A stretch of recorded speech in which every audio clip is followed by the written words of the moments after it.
Hi, everyone. I'm Kerry Cassidy from Project Camelot. Very happy to be here today. So I have Claar with me. And actually, I just stumbled on her online, and I think it may be someone referred me to you. But I started looking over your stuff, and I thought, I should definitely have you on the show, and I liked what I saw. As many of you now know, my name is Claar. Online, you can find me at consciousnessexploration.com, and our group is the Galactic Travel Channel.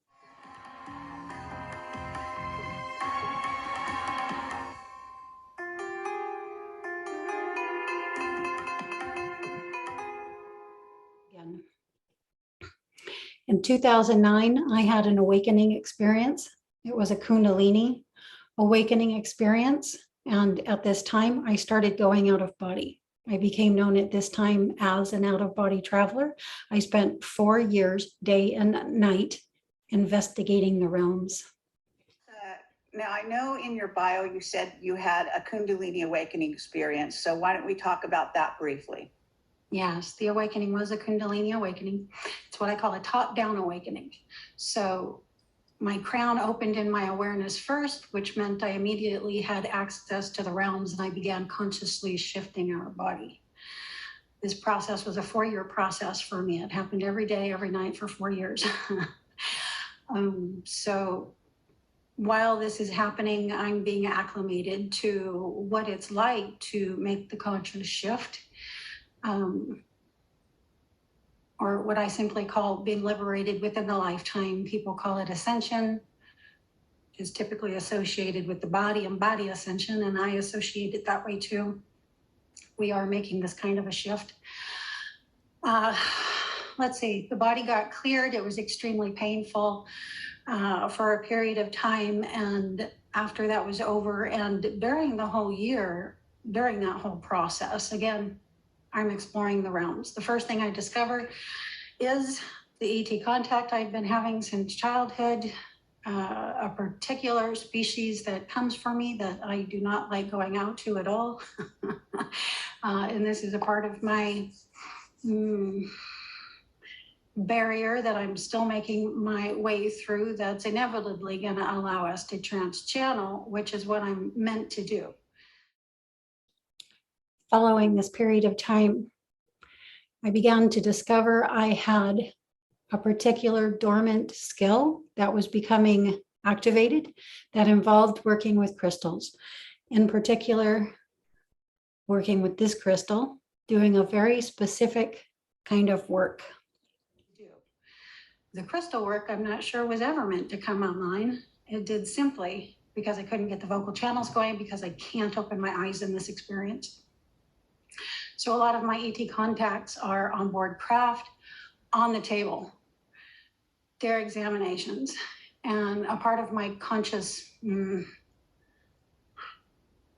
service is to be aware of that particular experience on the table.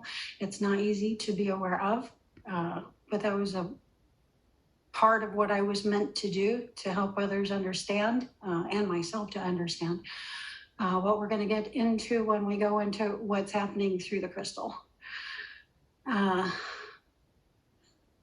So I think that's all I can, or that's really important to say about the awakening in itself. It was a top-down process. I had immediate access to the realms. The contact that I'm having when I'm in what I call additional consciousness space is with the ETs. A lot of ETs, a lot of them are connecting with me. And that's what we see through the crystal. So we've had hundreds of them come through. I'm able to show them to you in full portrait style face shots, who they are and what they look like. Not so much the information, but the formations, the pictures themselves. The information is forthcoming. It's started to happen, but isn't fully online yet. I began understanding that crystals could be used, worked with, combined with for communications purposes, that they could be worked with as communication devices. I began discovering the communication application of crystals. I began not just experiencing in the out-of-body state contact with galactic consciousness, but I began a communication with and from them through the mean of this crystal. I see that you are sort of having contact, showing these little faces in the crystals, and so that would be great to talk about, and anything else you want to talk about. So, shall we give people a brief? Yeah. Sorry, just a moment. Shall we give people a brief look at what I meant? That'd be great. I put some as virtual backgrounds here, so I could just pop them up behind me. Okay, so this is an example, and I'll just move out of the way. So that's Shaw, and he's coming through a crystal.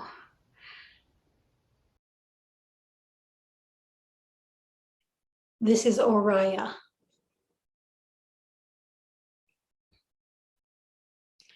This is Arn. This is Shun. This is me as a Mesopotamian child. This is Ur.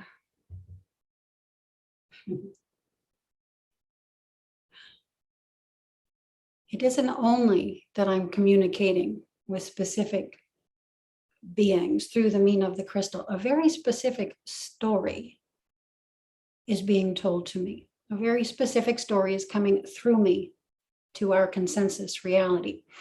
And this is who it has to do with. This is Ur. This is the central figure in the family tree of a collection of beings who are coming through this crystal.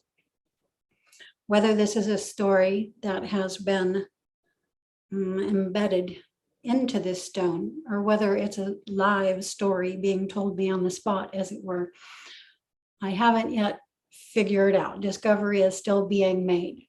However, what we have discovered is that the central story coming through is that of Ur.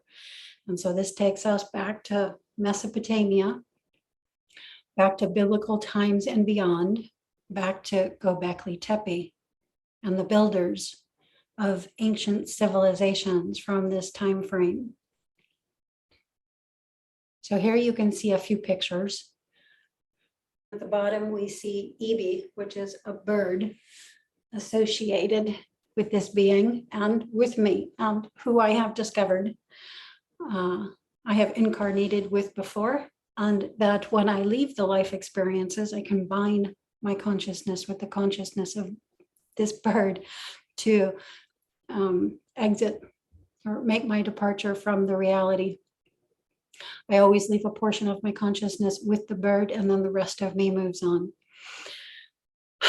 So this is where we are in the discovery of the story coming through this stone.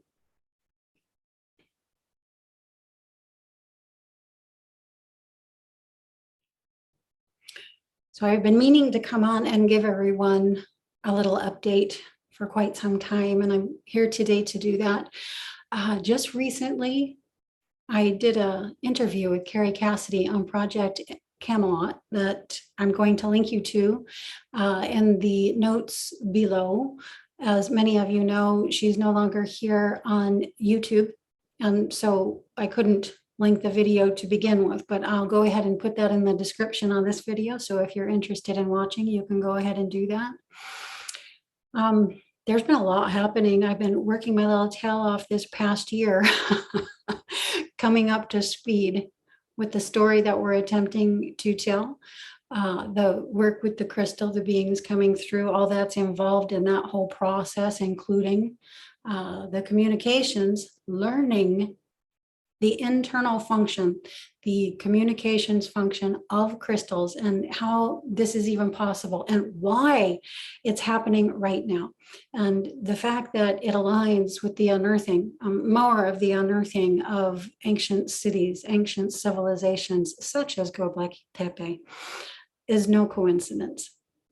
So this has been happening, this work has been happening for quite some time. I've been involved in it since probably well before the time of Atlantis, but we're learning about that civilization and the reality of it through the unearthing of these cities. And so hopefully more of that story is going to be coming through. We are starting with that central figure, Ur, and I'm being shown through facial features how beings that we know from Earth's history, Earth's past, how they're connected and timelines and what led to what and who led to being who and all of that, right up to who I am, who you are, who we are now, and what we're here to do. And so some of this we go into in this interview on Project Camelot, the Kundalini Awakening, the body experiences, the work with the crystal, and where I am. It just sort of brings you up to speed to the current date, which is May 29th, 2020. This bottom frame here, I've started doing QHHT sessions, just regression sessions, past life regression sessions with someone. And we're hoping to unearth, not just unearth some information, but to get me in that channeling state to where I can bring through more information, not just visually through the crystal, but vocally, from a depth at which we can get some accurate information. And so I've been working on that the past month, and I hope that that continues for some time. I put out a call to QHHT people and regression therapists some years ago, looking to exchange sessions for information for people who may be wanting to write books and such like that. And it took until now for somebody to respond. If there are others out there who would like to work in this, I'm open to a collaboration with you. I'll throw you that out there right now too. Everything is about getting as much information, as much data as we can from the field as possible right now. I've started doing other interviews too. It's very fun for me. I'm opening myself to the interviews. And so if anybody wants to talk about any of this work, I'm here, and please do contact me. You can do that through the website, consciousnessexploration.com. There's a contact page there, and I'd love to talk with you and talk with your audience and see what more we can learn. Often, the bulk of what I learn is simply by talking to other people, and what comes up as a result, a bit like channeling. So that pretty much brings us up to speed to date. We've enjoyed having an influx of people come to the forum board, to the website, to the Patreon in recent months, and we look forward to more. We are an unconditional platform. There's no charge associated with any of the work that we're doing. And so if you'd like to see more of the beings that come through, those get posted daily right now at the Patreon and on the forum board. It used to be that my impetus to work with the crystal was approximately twice a month, and I would put out 2 contacts regularly twice a month until recently, until just in the past couple months or so. The impetus to go into the crystal is daily, and I'll bring dozens through on a daily basis at this point. So the capacity of this system to bring through more information is beginning to advance, and we're very pleased about that. And we look forward to what's coming in the days ahead. We appreciate so much all of you who would be here with us and contribute with us by telling your stories, asking your questions, and combining with us in any way that you feel fit.